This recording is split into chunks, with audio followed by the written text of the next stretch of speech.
We're going. Hello and welcome to the Focus on Fantasy Romance Podcast, episode number 16. The podcast where we discuss book genre, industry, and our geeky lives. I'm Elle Klaus, and I'm joined by A.R. DeClerc. Hi. And Pauline Woods. Hello. And today we are talking about... I'm sorry? Oh, and Princess. And we're talking about 2017 goals. Since last episode we did kind of a 16 roundup, so I thought 2017 goals would be good. Does anyone want to start? Start. Paulina. Yay! So, 2017 is going to be a new year for me, I guess you can say. I want to publish 6 to 7 books. Big goal. Let's see if we can do it. I already have 2 in edits, so it just leaves 5 more to write. I'm also working on getting my newsletter subscriber up. I'm working on getting my blog, posting at least twice a week. And I'm working on but getting, my Twitter, my Facebook author page, and all that kind of working together. Also, fingers crossed, one of the 6 books, or at least like towards the end of the year, I want to also have one book out for my science fiction series, science fiction epic fantasy. Yeah, I'm mixing everything together in that one. So that's my biggest goal, is to try to get that written in between writing everything else. I kind of left my characters in a tight spot, so I should probably go back and get them. Let me see, what else am I hoping to accomplish?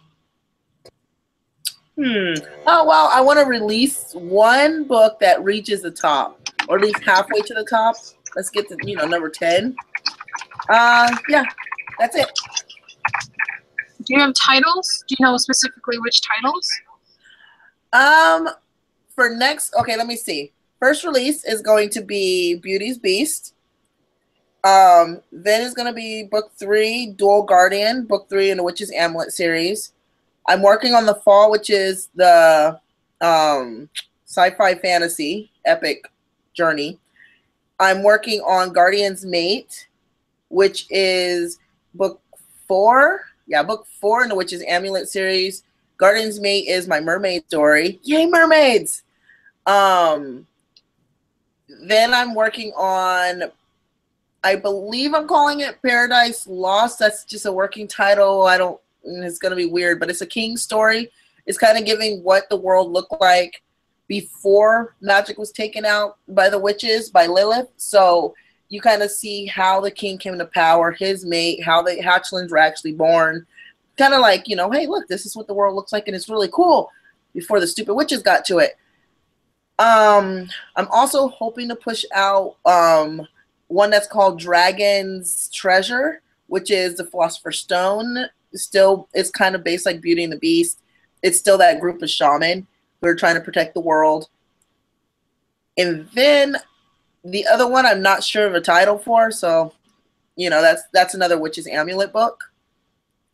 Out of all of those, 3 of them are actually in the midst of being written.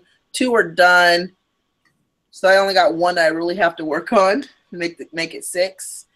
I have covers for all of the Witch's Amulet ones. Well, I haven't thought out. I have to go pay for them, but I have those ones. So I'm moving along at a good pace. I have editors lined up for 3 of them now.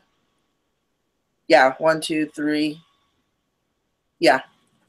So it's like it's getting there. I want to go to audio with I made a mistake with audio, so I want to try it again. This time I want to go for Beauty and the Beast, Beauty's Beast. I want to do hers in audio, only because I think it'll be a really cool story to actually listen to. And it's short. It's like a short read. That one is just like Secrets that was released this year. I think it stands at like 78, 80 pages. It's like a short read. So that's why it's not going to be that difficult to write Dragon's Mate, because Dragon's Treasure, because it's the same thing. It's very short. I think that's like 20,000 words, not even that. So yeah, names, titles, places. Yeah, I'm done.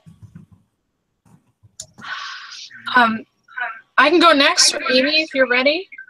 I wanted to ask Paulina to talk about the anthology. Oh yeah.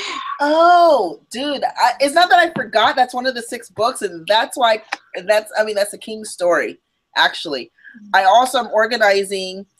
Right now we have 11 authors, counting myself. We have 11 authors. It's fantasy based, and it's heartbreak. Love through heartbreak is what it's going to right now. Basically, finding love through pain. Like some of the stories, like mine, parents died, so that's how he has to go through. He has to go through his mom and dad basically going to the afterlife, finding his mate. His mate doesn't want him, but he still has to rule his kingdom. I know that some of the other stories, because they're sitting in their stuff, is like social class inequality. I think one's doing death of a family member before. So it's gonna be interesting, I think. I know Elle and Amy are both on it. So it'll be a really cool kind of book, a nice thick book too, because most authors are doing 20,000 words, I believe it is. So it's going to be worth the read. And it's really good authors this time. We have a good group of girls. Not saying last time it wasn't, okay? Yeah, I see that face. I'm just saying, like, we have a nice group. I mean, I'm counting on maybe 2 dropping out before the end, but I'm hoping not. And it's to bring in newsletter subscribers, to pull in some readers, and I think it's gonna be good. Yeah, Amy, I think it's gonna be great. Right? Yes, it's gonna be very good. And my story's almost done, so I'm like, it works. Did you pass the baton to Amy? Is that why you're yelling her name? Yeah, Amy, chop. Okay, so 2016 was a good and a bad year. Personally, I would say it was bad. We had some really tough things going on in my family, and my brother was in a really bad accident. And so I was kind of ready for 2016 to be over. But professionally, 2016 was a good year because we made the collection that I was in made USA Today bestseller list in November. So it was right before my birthday, and that was a really nice gift from readers to us. I really appreciated it. And so I really had to think about, when 2016 was ending, where do I want to go in 2017? So I've talked about it a little bit before. Some of my main things that I want to accomplish in 2017 is on the business side of writing, which is not my favorite side. As far as the marketing and that kind of stuff goes. I'm taking some, and already have started to, take some classes and do some webinars and learn a little bit more about marketing strategies, and because I don't like selling things to people. I feel like I am not the kind of person that says, here, buy this. I'm the kind of person that says, I would put it on a table and say, take it or leave it. That's just the kind of person that I am. But I think Pinterest and Google Plus are going to be 2 large platforms that I'm going to focus on this year, as well as building my blog. I really want to drive traffic to my blog. I want readership that is loyal and stays with me. So hoping that once they see my blog and they enjoy and interact with my blog, that they join my newsletter subscriber list, because those are the people that I want to take with me from the next book to the next book to the next book. So that's kind of where I'm at on the business side of writing.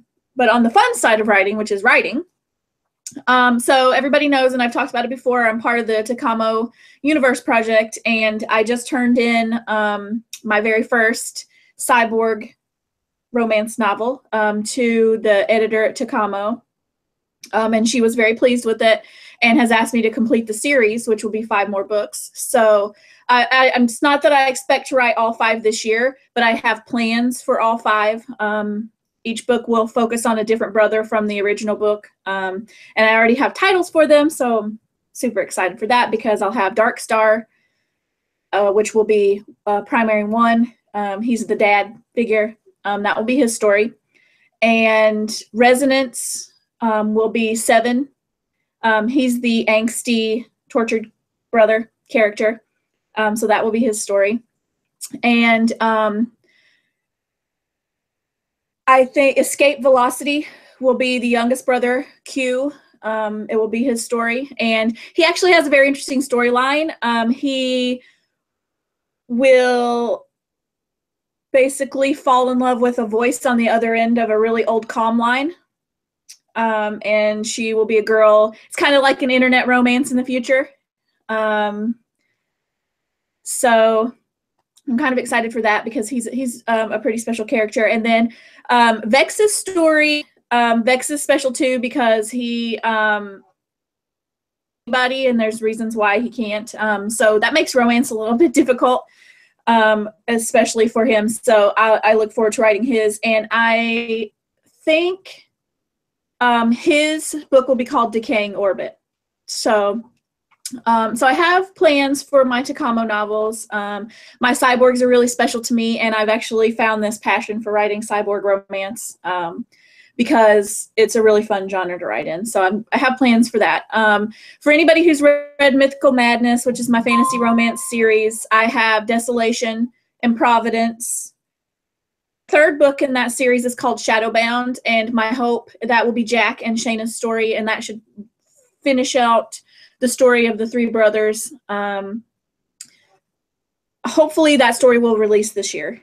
So that's a plan that I have. And then if anyone's read my steampunk romance novel series, which is Alchemist's Kiss and Enchanter's Embrace, I would like to do 2 novellas to round out that series. So one novella would be for Lucan Oren, who is the Grandmaster Wizard, and the other novella would be for Captain Levesque, whose wife is a gypsy princess. So there are a couple of things, down the road that may not release until 2018, but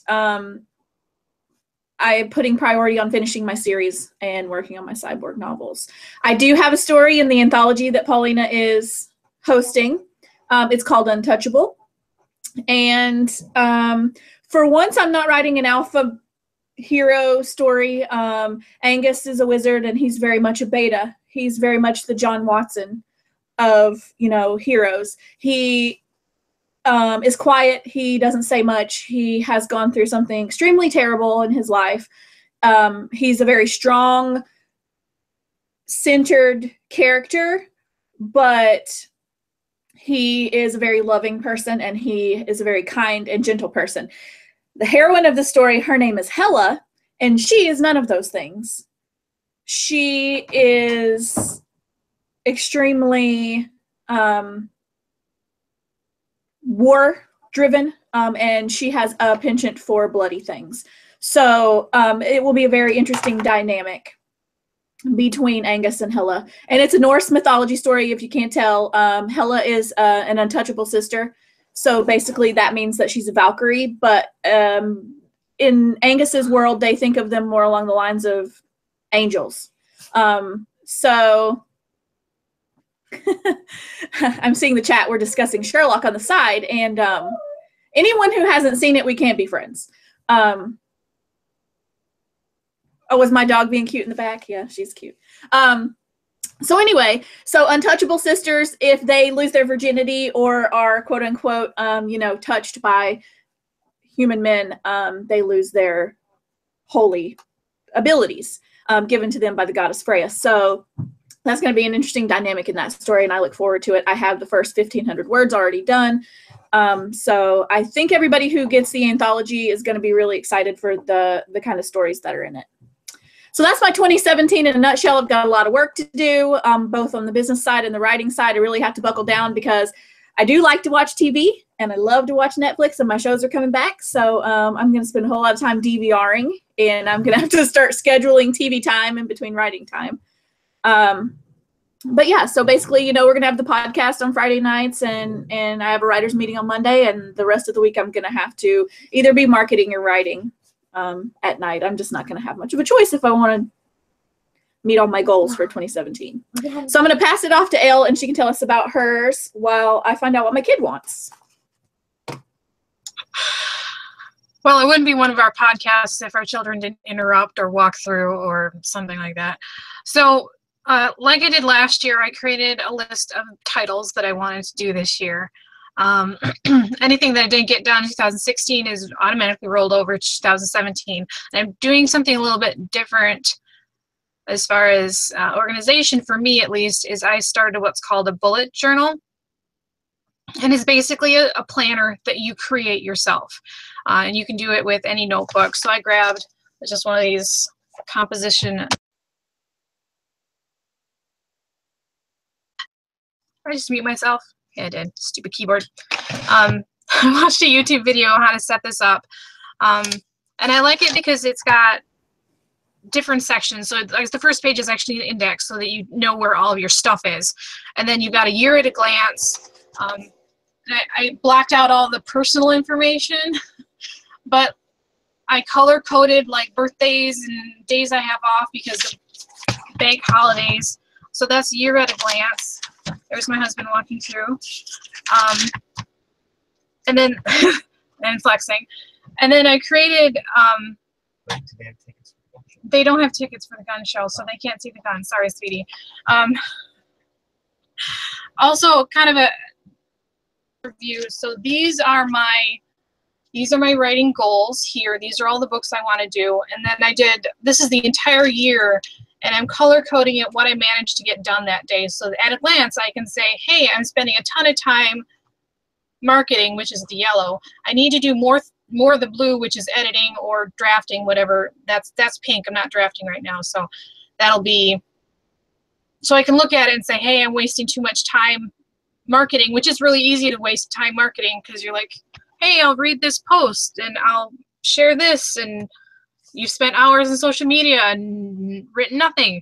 So my total list is Deceiving the Bandit Lord is the first thing I'm going to get finished. This is a novel that I think is trying to kill me because I keep writing and then deleting and fixing, and more plot holes, and characters are not doing what they're supposed to do, and yeah.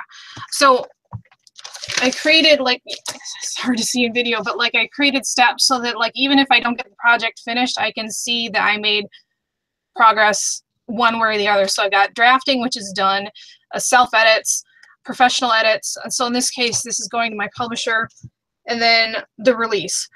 And so I've also got Infatuated, which is the next, it's probably going to be a novella in my steampunk series.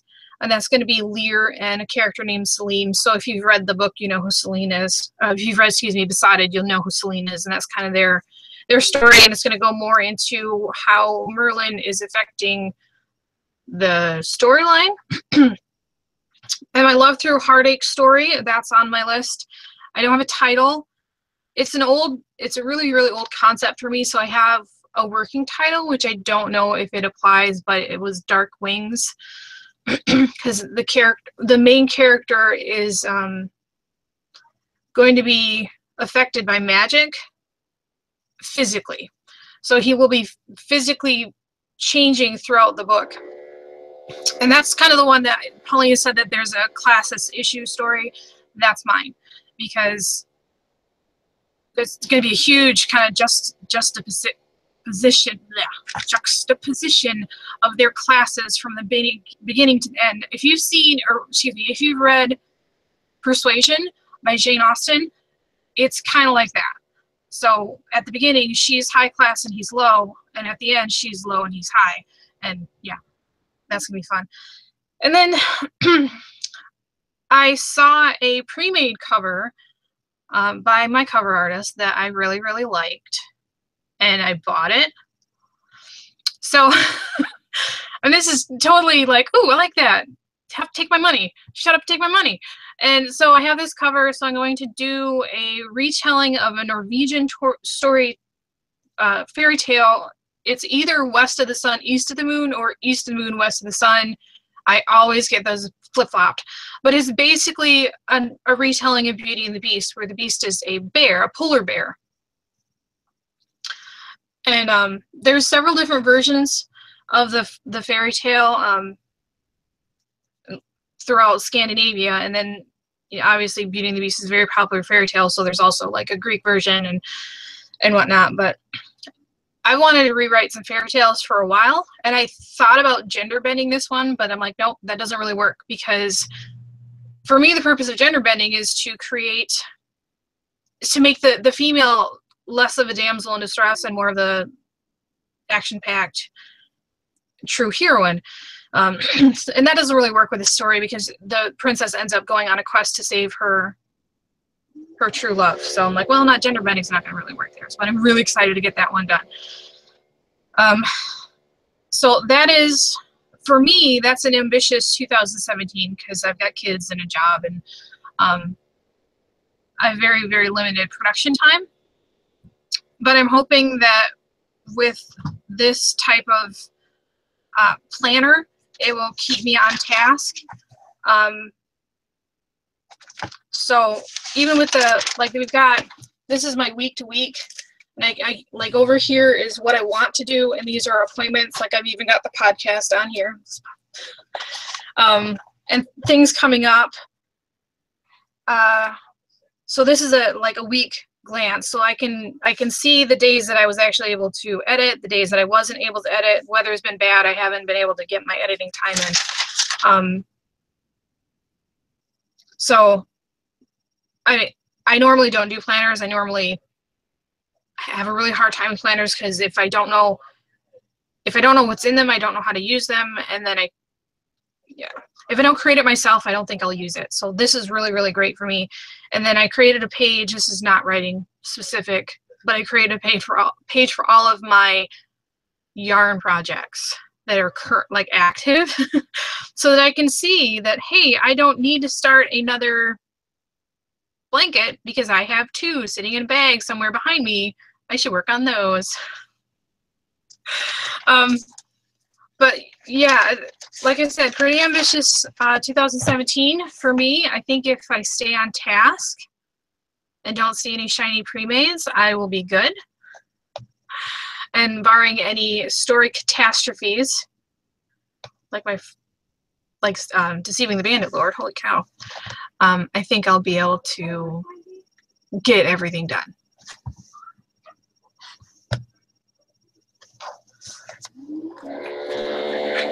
Yay! Yay! I figured I'll help you right there. Yay! Yeah. Yay. It's gonna be tough. It's gonna be hard to stay focused. There goes my child. But I think that if we encourage each other and occasionally kick each other off the internet, that we'll be we'll be doing well. I'm reading a book called Less Social Media for More Writing, or for More Writing Time, or something like that. And we can talk about it in another podcast, but basically it did tell you get off the internet, write some more. So lessons learned. The internet's not my problem right now. My problem is I started that stupid game, Elvenar. Elvenar. I swear to God, I sit down and I'm gonna write. Ooh, but if I could build this building, and then 3 hours later, I'm like, what the did I just do? Like, oh, I just need so many crystals, and then I can unlock this thing. I don't even do the crystals. That's the point. I just build and I collect, and I'm like, I have all 5 cities, so I go through all 5, and then I'll go, oh, well, I set this up to, maybe they, and I'm, oh my, I gotta delete it. I've got to delete it. It's sucking a lot of, whatever your vice is, you got to give it up if you want to get the writing done. Well, my boyfriend said what I could do is he'll put a password in I don't know, and he'll give it to me at the end of on Saturday, so I can't get in on Thursday or Friday, which are my days off. That's a good idea. I'm like, no, I'll come and kill you. Well, It's like taking away my drug. Let's have drugs. I don't have a, like, social media is definitely my stalling. And I'll have days where I'll like was staring at Facebook and I'll just keep refreshing it, and then I'll like realize, what the hell am I doing?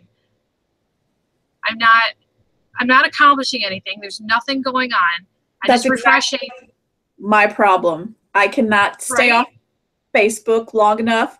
I'll open my computer, but I'll have my phone next to me, and then I'll say, oh, I have, a notification, and so I'll click on it, and then here I am scrolling, and there's nothing on there. I'm just not doing what I'm supposed to be doing. And usually the notification is for a stupid game you're not even playing. I don't get any game notifications. I don't play any games on my phone. But my big time suck is going to be TV. I want to watch Killjoys. I want to watch 12 Monkeys. I want to watch Sherlock. Can you watch and write? I want to watch Supernatural. I want to watch, there's literally 10 shows. Sense8 season 2. Like Netflix is killing me with all these good shows. And I told my husband, I said, I'm going to have to borrow the DVR. It's in our bedroom. Honestly. Yeah, didn't Lemony Snicket just drop the DVR because I can't be on my TV when I'm supposed to be watching TV because I won't write anything. I was going to ask. I've seen every single episode ever, and I can write while Law and Order's on because it's not distracting me. But yeah, it's going to be really hard. Well, see, I've learned. I'm with you, and I have like the DVR that actually records 6 shows at once. So you can imagine how many shows I have on that little thing. And I've learned a kind of technique. I don't turn it on in the morning. So I don't turn my TV on until I come home from work, which means I have 2 hours at night, 3 hours I watch it at night. I watch as much as I can, but the next day I don't watch. I write. Like if I'm at work, I write. If I stay home, I write. Like my TV hasn't been on all day today. So as soon as I get off this with you guys, I think I have to go in the kitchen and do some cooking or whatever. And then I'll come in here and I'll probably turn the TV on for a little bit. But that's kind of how I kind of make myself not watch it. And I get behind in shows, don't get me wrong, because of the fact that, but then on my weekdays off on Thursday, I say, okay, you know what? You were good all week. Let's just sit down and binge. So I'll binge for 5 to 6 hours. On Saturday or Sunday when I'm off, I can watch TV all day. But see, just give yourself a time. But give yourself a time limit. Be like, wait, I can watch it for 5 hours. And 5 hours pass because shows. And when it's done, you get your butt up and go do something else. Or just set a timer on your phone. Yeah, I learned this from my ex-boyfriend. He used to play video games 24/7, and I'm not fucking lying. I would go to work, he's playing. Come home, he's playing.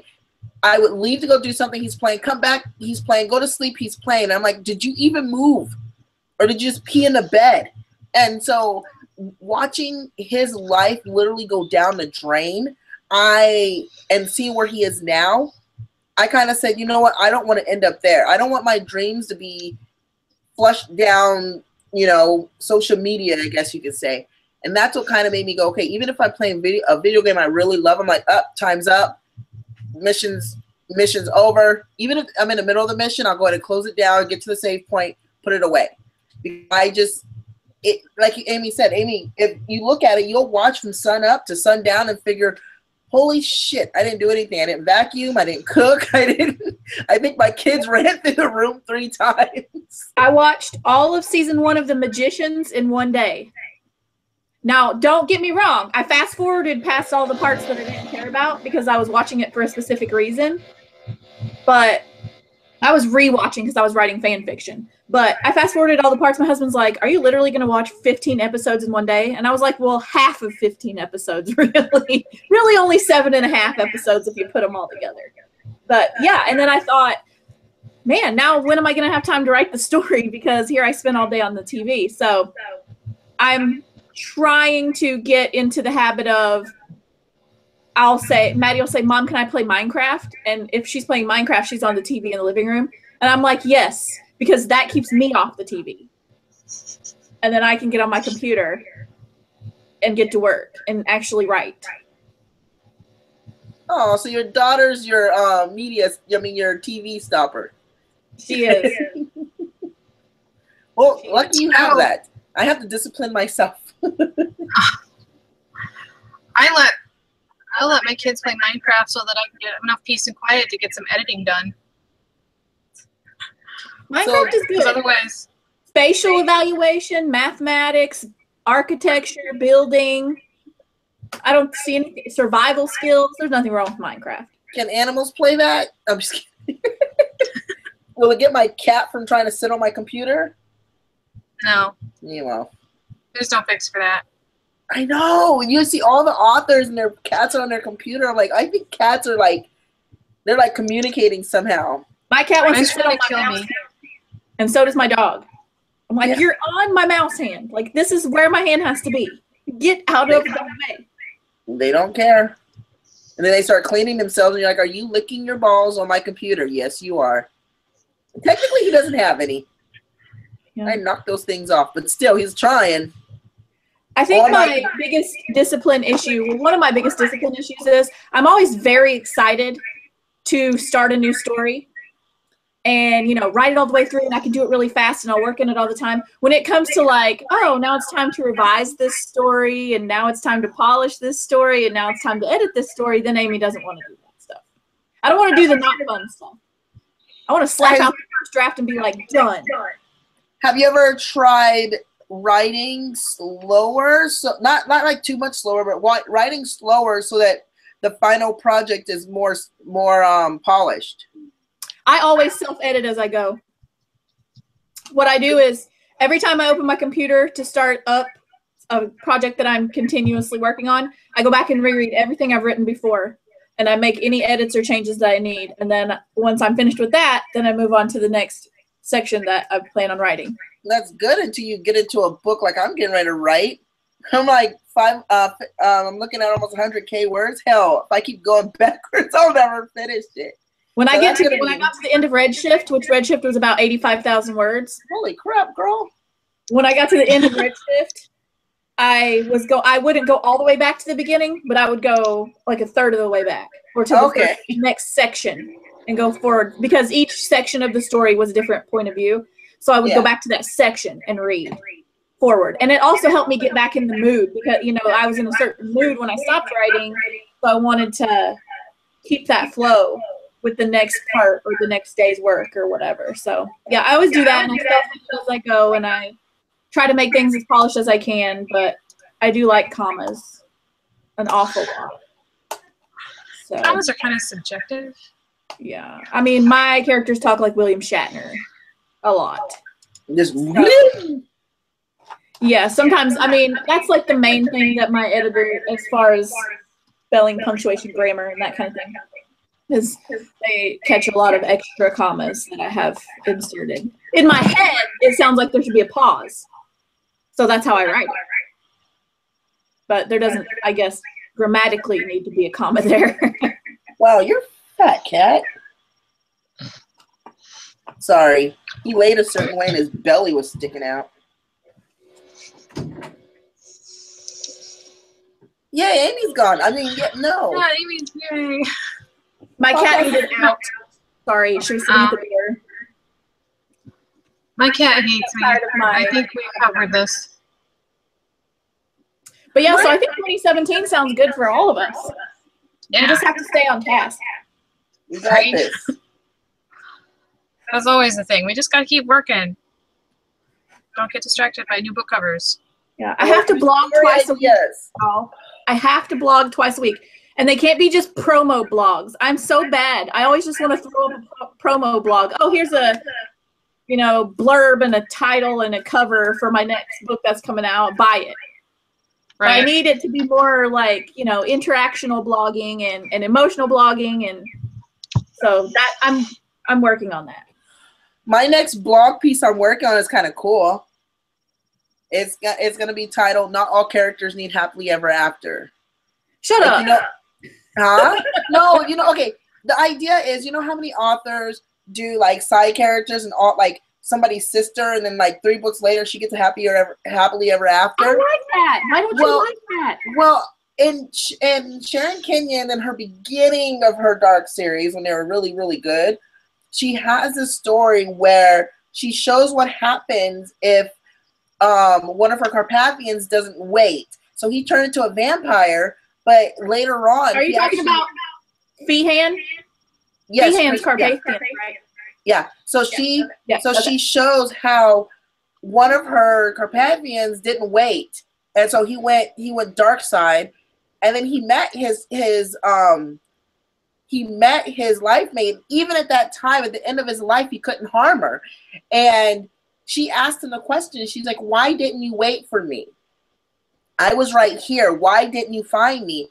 And at that second, it talks about how the mask of hatred dropped, and you could see the man he was, and he gave her such a sorrowful look right before his heart was taken and incinerated. But she cried, and she looks at her twin sister, and she goes, "I waited all my life for him," because these women, their heart yearned for these men. And I kind of want to do, like, I'm not going to say exactly, like that, but what happens if you're waiting for your destined mate and he chooses not to wait? And so that's kind of, I want to kind of write on that and say, kind of put my, personal spin and opinion on it. I thought that was really well done of her, because you're always like, there's no way that all these Carpathians are finding their mates, yet they're still vampires. So did their mates already pass into the next life, or did they, like, that one didn't wait, And it ended the story with this lady, like, she sits down and she looks so much older than what she did, and she just sits there and she looks at where her mate was, because he gets incinerated, and she was just like, he didn't wait. He didn't wait for me. And now she's old, and there's nothing she can do. She's going to die human when she could have lived immortal. I can think of 2 instances, and these aren't books, but these are movies, but you will understand when I say this, where it is a romance without a happily ever after. And some people argue with me, but I'm sorry, these are romances. Okay, first of all, Titanic. Okay, that is not a happily ever after. He died. Like, they were not together. They had a romance. They experienced a romance. The viewer experienced a romance. That was a long, unnecessarily long movie. I didn't say it was a good movie. I said it was a romance without a happily ever after. Fast forward. The second one, and people never think of this, but Inception was at its heart based on romance, because you look at the life that and these are both Leonardo DiCaprio. I don't know how he came to my head all of a sudden, but his wife, she killed herself. So that's not a happily ever after at all. But they did experience, like, it's more romantic, I would say, than romance. But they did have, those romantic elements in that story, and they did not have a happily ever after. Had a happily ever after for him. It's romantic elements. Right. If you want to explore the side characters that don't get the happy endings, that's fine, but you cannot publish them as romance novels, because as readers will totally rake you over the coals. Like, there's a discussion in the 20 books 50K where someone asked, "Can I have a romance that doesn't have a happily ever answer?" Short answer, no. You can do it. You can put out a book, say, "Hey, this is a romance, but the hero dies." You're gonna get slaughtered. I can tell you that's the reason I don't read urban fantasy very often, because they are written like romance novels, but the 2 characters hardly ever actually get together. Hey, mine does. A series of 10 books. I'm thinking, okay, Charlie Davidson, for example, Dorinda Jones. I'm thinking 10 books, right? And her and Reyes are never actually together because something's always, interfering with their relationship. If that was marketed as romance, I would burn those books on a bonfire. Yep. I just want to burn them because it's 10 books and they still haven't been together yet. But that's it. That's not romance. That's urban fantasy. Right. So yeah, that's exactly. And I think it's cool if you want to explore the stories where, yeah, it's not always a happily ever after. The world is a dark and dangerous place, and sometimes, shit happens. Well, I don't want to write a story about them. I'm just saying, okay, put it this way. Blog post. One of my side characters does not get a happily ever after, but I make people fall in love with them. You're welcome. When there's a romance, it's just between the reader and the character. So not between two. I keep toying with the idea of trying to tell the story of Aiden. Aiden had a romance before stealing the Wolf Prince, but I'm like, do I really want to put the reader through that? Because we kind of know, based on what happens in Stealing the Wolf Prince, that it doesn't last and he doesn't survive the book. It'll be a good fan fiction, sort of, like if you do a short, like 2,000, 5,000 words, and make it either like for your blog or something. That would be interesting. Well, okay, so I killed, well, he was already dead when the book started, but I had a main character who died in Bound to You. But his death was like a catalyst for the main character Jax's emotional issues that he had, and he had a lot of guilt and PTSD and all that sort of stuff. So at the end of the book, they're on a planet where, this is not a spoiler alert, it says it in the blurb. They're on a planet where there are ghosts, basically. And so one of the ghosts that shows up is the ghost of this character. Every single reader who has read that book is like, when is he going to get his own story? Well, guess what? He's dead. Dead as doornail. Kenny. So they're like, yeah. So I'm like, yeah, I can bring him back. Actually started writing Don't the bring him story back. where the universe, as a sentient being, appreciated what he had done and Bound to You, and was and inserted his consciousness into a new body, the body of a newly dead person. A person who just crapped out, and then he took over the body. So I had started that story, and then I'm like, his friends are going to realize this is him, and all these things. And then I thought, you know what? Some side characters don't get a story. I love Lael. I love him. He's a surfer god. He had tons of girlfriends. He was, hot with the ladies. He was a super nice guy, but he died. So I finally said, no, I can't do it. I can't bring him back. No matter how badly everybody's like, we really want him to have a happy ending. He has a happy ending. Dude's in heaven. Like, he moved on. That was at the end of the book. He moved on to whatever is next, after, he helped them. So I'm like, no, I can't do it. I can't bring myself to bring him back to, experience all the pain and suffering that is life. Like, I'm not going to do it to him. So I know I'm going to have readers who still ask me every time they read it, like, are you going to ever bring him back? No, he's not coming back. He was dead at the beginning of the book. He was dead at the end of the book, and he is going to stay dead. I'm having fun. Oh, so you can't turn him into a cyborg? Unfortunately, no, but I would certainly give it a shot because he would be a sexy as hell cyborg. But no, unfortunately. Just give him telepathy. I'm having fun over here because I'm thinking of my side character that everybody's going to probably love. That's not going to live. Hey, look at my hands. They look creepy, don't they? Yeah, you look like Dr. Evil. Yeah, but because of how the camera goes. It looks like one of those things that sit on your face and sucks it. But I've told you guys before, like, and you we've talked about this before, like, having side characters that readers love, if you don't want to write a series about them, it sucks because you constantly have people asking, when is this person going to get their own story? And so what I've done actually is I've gotten to the point where I will separate my main characters from everybody else.